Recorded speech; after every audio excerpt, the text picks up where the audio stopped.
But first, the budget. I can't believe the spin behind this reckless, big spending budget like this. We strengthen the budget and pay down debt. Pay down debt. This budget does the exact opposite. Chalmers has got no shame. Here it's the government. It's got record taxes flooding in. Never had more. Yet every year for the next decade, this government says it's going to spend more than it earns. Deficit after deficit. The next 4 years alone, the government will add to our debt $112 billion. And that means gross debt will for the first time be well over $1 trillion. Yet this government, this treasurer, has the hide to claim it's actually cutting debt, paying it down, when it's actually soaring. We strengthen the budget and pay down debt. You had to hear it twice to believe he really did say that. And I told you, deluded. Now here is a government which last night said it would give us more debt, more unemployment, lower growth, and twice as many immigrants as we normally take. Yet the Treasurer's there claiming it's a job well done. These are the dividends of our responsible economic management. But I have to get to the craziest bit. I said the craziest bit. Because there are some people who are winners from this budget. And the one, the biggest winner, in fact, from Jim Chalmers' budget is this guy, billionaire global warming hysteric, Andrew Forrest. And when I say this billionaire is an hysteric, I mean it. You're at extreme risk. So children, grandparents, or the already ill. Why? It's called lethal humidity. Millions of people will die. Now, Andrew Forrest says global warming is causing lethal humidity. But don't panic, because he has got the solution. That's green hydrogen, the purest source of energy in the world, and one that could replace up to 3/4 of global emissions. Green hydrogen, hey? Small problem. Nowhere in the world is there a plant working commercially to make hydrogen fuel on the kind of scale we'd need. Nowhere. But Forrest has been going around promising new schemes around the world to use huge amounts of wind and solar power to create this hydrogen from water. That's how it works. And last night, Treasurer Jim Chalmers said, yes, we must back this. This budget invests in our renewable energy superpower ambitions, including $13.7 billion in production tax incentives for green hydrogen and processed critical minerals. That's only some of the spending that Chalmers promised last night on this green hydrogen. There's also $2 billion for the new Hydrogen Head Start program to splash cash on flagship projects of the kind that Forrest is investing in. There's a hydrogen production tax incentive. That'll cost us nearly $7 billion in tax write-offs. There's billions more in the government's new Future Made in Australia scheme that's especially for green energy schemes like these.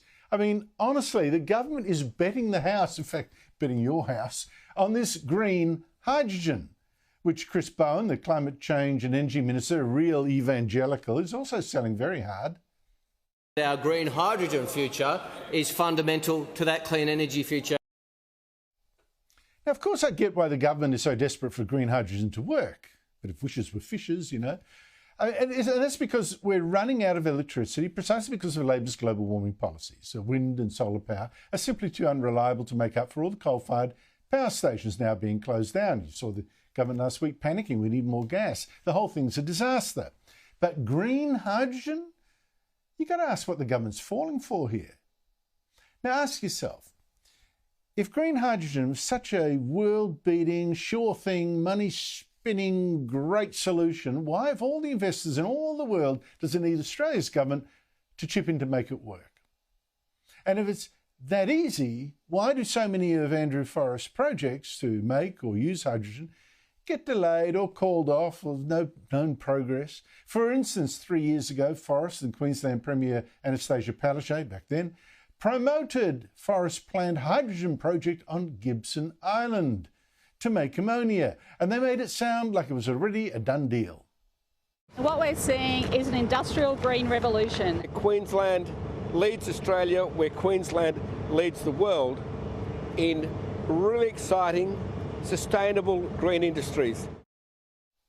How exciting. And the Albanese government, of course, last year gave even this project $13.7 million of your money. And still it wasn't enough, because Forrest has now missed his deadlines to commit to investing in that Gibson Island project. He blames Australia's structurally high green electricity costs. Not surprising. These global warming schemes don't work. But maybe now, with Chalmers offering billions more in help, Forrest may finally calculate he could clean up by cleaning out taxpayers. Look, the whole thing's really nuts. I mean, here's the Treasurer thinking, gee, we really are running out of power. You know, light bulb moment. We really are, and we really need something green to replace fossil fuel. So far, so good. So he thinks, what should I be backing in the budget with taxpayers' money? Either nuclear power, which, by the way, is safe, it's green, already operating in 32 countries. We know nuclear works. Could back that. Or should he back Andrew Forrest's green hydrogen, a highly explosive gas, by the way, that's grossly expensive to make, difficult to pipe and transport, never been proven at scale, working commercially nowhere in the world? And last night, you saw Chalmers' answer in the budget. He's going to go for the unproven hydrogen over the proven nuclear. The government's backing hydrogen, not nuclear, unproven over the proven, and promising billions of your dollars on this Hail Mary pass to save us from blackouts. As I said, it's the craziest thing about this most crazy budget. But for voters today, the big problem with this budget actually seems to be the handouts of billionaires, including to Twiggy Forrest. Now, the big energy relief rebate we're talking about here, the government promising $300 for every single household, whether the people there are poor or mega rich. It's to cut their power bills, but for only 1 year, mind. And the opposition today had a great question for Labor, using rich Labor MP Andrew Charlton as an example, a man who moved from his $20 million home in Sydney's Bellevue Hill to go and represent the working class in Parramatta.